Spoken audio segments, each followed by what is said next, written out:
V എസിനെ കാണാൻ വേണ്ടി, വി എസിൻ്റെ ആ ശരീരം അവസാനമായി ഒരു നോക്ക് കാണാൻ വേണ്ടി ആയിരങ്ങളാണിപ്പോൾ വന്നുകൊണ്ടേയിരിക്കുന്നത്. ഇപ്പോൾ 10 മണിക്കൂർ പിന്നിട്ടിരിക്കുന്നു. 10 മണിക്കൂർ പിന്നിട്ട് കഴിയുമ്പോൾ തിരുവനന്തപുരത്തും ദർബാർ ഹാളിൽ നിന്നും ഇറങ്ങിയ ആ വിലാപയാത്ര ഇപ്പോൾ 10 മണിക്കൂർ പിന്നിട്ട് കഴിയുമ്പോഴാണ് പാരിപ്പള്ളിയിലേക്ക് എത്തിച്ചേർന്നിരിക്കുന്നത്. ഇനിയും ഏറെ ദൂരം പോകേണ്ടതുണ്ട്. 47 കിലോമീറ്റർ പിന്നിട്ട് കഴിയുമ്പോഴാണ് ഇപ്പോൾ പാരിപ്പള്ളിയിലേക്ക് ഭൗതിക ശരീരം വഹിച്ചുള്ള വിലാപയാത്ര എത്തിച്ചേരുന്നത്. വഴിയോരങ്ങളിലൊക്കെ നമ്മൾ നേരത്തെ കണ്ടതുപോലെ തന്നെ ആയിരങ്ങളാണ് കാത്തു നിൽക്കുന്നത്. ആയിരങ്ങൾ കാത്തുനിന്ന് ഒരു പിടി അശ്രുപൂക്കൾ അർപ്പിച്ചുകൊണ്ട് വി എസിനെ അവസാനമായി ഒരു നോക്ക് കാണാൻ, വിപ്ലവ സൂര്യന് അഭിവാദ്യം അർപ്പിക്കാൻ വേണ്ടി വഴിയോരങ്ങളിൽ കാത്തു നിൽക്കുന്ന ആയിരങ്ങളാണ് നമ്മൾ കണ്ടത്. പലയിടങ്ങളിലും ഇപ്പോൾ മഴച്ചാറ്റൽ പോലെ കോരിച്ചൊഴിയുന്ന മഴയുമൊക്കെ തന്നെ വകുന്നു മാറ്റിക്കൊണ്ടാണ് ഇപ്പോൾ വിലാപയാത്ര മുന്നോട്ട് പോകുന്നത്. അക്ഷയയിലേക്ക് പോകാം. അക്ഷയ, ഇപ്പോഴും ജനസഞ്ചയമാണ് കാണാൻ കഴിയുന്നത്. കുഞ്ഞുങ്ങൾ മുതൽ, അതാണ് ഏറ്റവും നമ്മൾ എടുത്ത് പരാമർശിക്കേണ്ടത്. ഈ രാത്രിയിലും ഈ സമയത്തും, ഇപ്പോൾ സമയം 1 മണി കഴിയുകയാണ്. ആ സമയത്തും കുട്ടികൾ ഉൾപ്പെടെ പ്രായമായ ആളുകളൊക്കെ തന്നെ ഈ തെരുവോരങ്ങളിൽ വി എസിനെ ഒരു നോക്ക് കാണാൻ വേണ്ടി കാത്തു നിൽക്കുകയാണ്. ഇപ്പോൾ പാരിപ്പള്ളിയിൽ എത്തിച്ചേർന്നിരിക്കുന്നു.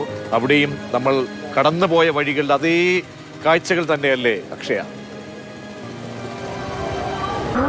അങ്ങനെ കനത്ത മഴയാണ് പെയ്ത. കനത്ത മഴയും അവഗണിച്ച് കാത്തു നിന്ന പ്രവർത്തകരാണ്. ചേട്ടാ കണ്ടോ?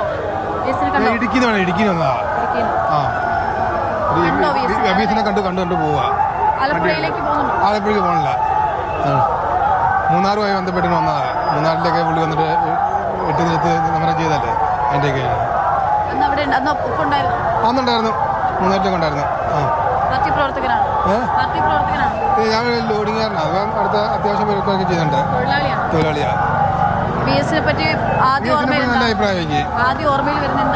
ഈ മൂന്നാറിലെ കയ്യേറ്റങ്ങൾ ഒഴിപ്പിക്കലാണോ? മൂന്നാർ കയ്യേറ്റം ഒഴിപ്പിക്കില്ല എന്നല്ല.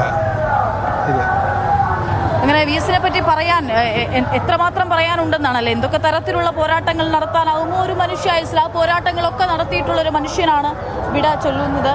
അതുകൊണ്ട് തന്നെ ആളുകൾക്ക്, നമ്മളിപ്പോൾ കണ്ട ചേട്ടൻ, അദ്ദേഹം ഉള്ളത് ഇടുക്കിയിൽ നിന്നാണ് വരുന്നത്. ഇടുക്കിയിൽ നിന്ന് വന്നതാണ്. മൂന്നാർ കയ്യേറ്റം ഒഴിപ്പിക്കൽ സമയത്തൊക്കെ അതിനൊപ്പം ഉണ്ടായിരുന്നു എന്നുള്ളതാണ് അദ്ദേഹം പറയുന്നത്. തൊഴിലാളിയാണ്, ലോഡിംഗ് തൊഴിലാളിയാണ്. തൊഴിലാളികളെ സംബന്ധിച്ചിടത്തോളം തൊഴിലാളികളുടെ നേതാവാണ് സഖാവ് വി എസ്. കണ്ടോ? കണ്ടു മഴയത്ത് തന്നെ കാണാൻ പറ്റി. കണ്ടു. മിന്നായം പോലെയാണോ കണ്ടത്? അതോ എന്തോ ഒരു മിന്നായം പോലെ കാണാൻ കഴിഞ്ഞു? മഴ കാരണം ഒരു മിന്നായം പോലെ കാണാൻ കഴിഞ്ഞുള്ളൂ. എപ്പോൾ മുതൽ വന്ന് നിൽക്കുക? ഞങ്ങൾ 5 മണിക്ക് എത്തിയതാണ്. 5 മണി കണ്ടോ? കണ്ട് 5 മണിയായപ്പോഴേ വന്ന് നിൽക്കുകയാണ് കാണാൻ വേണ്ടി. മഴ നനഞ്ഞിട്ടുണ്ട്. എല്ലാവരും മഴ നനഞ്ഞ് പോവുകയാണ്. അവർ വേഗം 5 മണി മുതൽ വന്ന് നിൽക്കുകയാണ്. സമയം 1 മണി കഴിഞ്ഞ് മുന്നോട്ട് പോകുമ്പോഴും സ്ത്രീകളുടെ ഒരു വലിയ കൂട്ടം എന്ന് തന്നെ നമ്മൾ പറയണം പ്രതീക്ഷ. അത്രമാത്രം സ്ത്രീകൾ വി എസിനെ കാണാനായി എത്തി നിൽക്കുന്നുണ്ട്. കണ്ടോ? വി എസിനെ കണ്ടോ? കണ്ടു. മുൻപ് കണ്ടിട്ടുണ്ടോ? മുൻപ് കണ്ടിട്ടില്ല. എന്തുകൊണ്ടാണ് ഇന്ന് ഈ അർദ്ധരാത്രി, അതായത് ഈ സമയത്തും വന്ന് വി എസിനെ കണ്ടുപോകണം എന്നുള്ളൊരു തീരുമാനം? രാഷ്ട്രീയത്തിന് അതീതമായി അദ്ദേഹത്തിനുള്ള ജനപിന്തുണയാണ് ഇത്രയും ജനങ്ങൾ വരാനുള്ളൊരു കാരണം. ഒരുപാട് സമയമായിട്ട് ഉച്ച മുതലേ കാത്തു നിൽക്കുന്ന ഒരുപാട് ആൾക്കാരുണ്ട് ഇവിടെ. അദ്ദേഹത്തിന് അത്രയും ജനമനസ്സുകളിൽ അദ്ദേഹത്തിനുള്ള പിന്തുണ വളരെ വലുതാണ്. രാഷ്ട്രീയത്തിന് അതീതമായിട്ട് തന്നെയാണ് ഈ കോരിച്ചൊരിയുന്ന മഴയത്ത് കണ്ടാൽ തന്നെ അറിയാം. ചെറിയ കുട്ടികൾ മുതൽ എല്ലാ പ്രായത്തിലുള്ളവരും അദ്ദേഹത്തിന് ഇപ്പോഴും നെഞ്ചിലേറ്റി നിൽക്കുന്നതിൻ്റെ ഒരു ഏറ്റവും വലിയ ഉദാഹരണമാണ് ഈ മഴയത്തും അർദ്ധരാത്രിയിൽ. ഇനി ഒരുപാട് സ്ഥലങ്ങൾ പോകാനുണ്ട്. ഏകദേശം 1 മണിയോളപ്പായി. പക്ഷേ ആർക്കും 1 മണിയായെന്ന് തോന്നുന്ന പോലുമില്ല. കാരണം അദ്ദേഹത്തിന് കാത്തിരിക്കുന്ന ആ ഒരു മാനസികാവസ്ഥ അത്രയും ജനങ്ങളുടെ മനസ്സിലുണ്ടായിരുന്നു. അത്രയും ഒരു വികാരം തന്നെയാണ് വി എസ് എന്ന് പറയുന്നത്. തീർച്ചയായിട്ടും പ്രതീക്ഷിച്ചതാണ്. സമയം 1 മണി കഴിഞ്ഞു. നമുക്കും ഈ 1 മണി കഴിഞ്ഞിട്ടുണ്ട്. അത്രയും സമയം കടന്നു പോയിട്ടുണ്ട് എന്നുള്ളത് ഒരു പക്ഷേ, അല്ലെങ്കിൽ അതിൻ്റെ ഒരു മടുപ്പോ ആലസ്യമോ ഒന്നും അനുഭവപ്പെടുന്നില്ല. കാരണം അത്രമാത്രം ആളുകൾ വി എസിനെ കാണാൻ വേണ്ടി പിന്നിറയാണ്. കണ്ടോ? വി എസിനെ കണ്ടോ? കാണാൻ പറ്റിയോ? കാണാൻ പറ്റി. കുറേ നേരം കാത്തു നിൽക്കണോ? ഒരു 10 മണിക്കാണ്ട് ആലപ്പുഴയിലേക്ക് പോകുന്നുണ്ട്.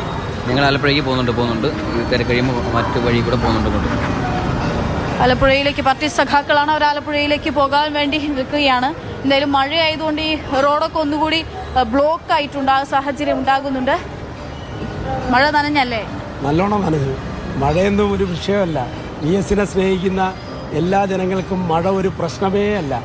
ഞങ്ങളെല്ലാം വളരെ പ്രതീക്ഷയോടുകൂടി കേരളത്തിൽ കണ്ടിരുന്ന മനുഷ്യനാണ്. അദ്ദേഹത്തിൻ്റെ നഷ്ടം, അദ്ദേഹത്തിൻ്റെ വിയോഗം എല്ലാവർക്കും വലിയ വിഷമമാണ്. നിങ്ങൾ കണ്ടതല്ലേ, രാവിലെ മുതൽ ഇന്നലെ മുതൽ നിങ്ങൾ കാണുന്നതല്ലേ. ഞങ്ങളെയൊക്കെ സംബന്ധിച്ച് വലിയ നഷ്ടമാണ്.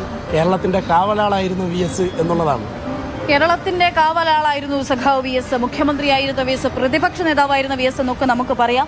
ആ കാവലാൾ നഷ്ടപ്പെടുന്നതിന്റെ വേദന കൂടിയാണ് ഇവിടെയുള്ള ആളുകളൊക്കെ പങ്കുവയ്ക്കുന്നത്. അങ്ങനെ അദ്ദേഹത്തിന് അന്ത്യാഭിവാദ്യം നൽകാൻ വേണ്ടി എത്തിയിട്ടുള്ള ആളുകളെയാണ് നമ്മൾ കാണുന്നത്.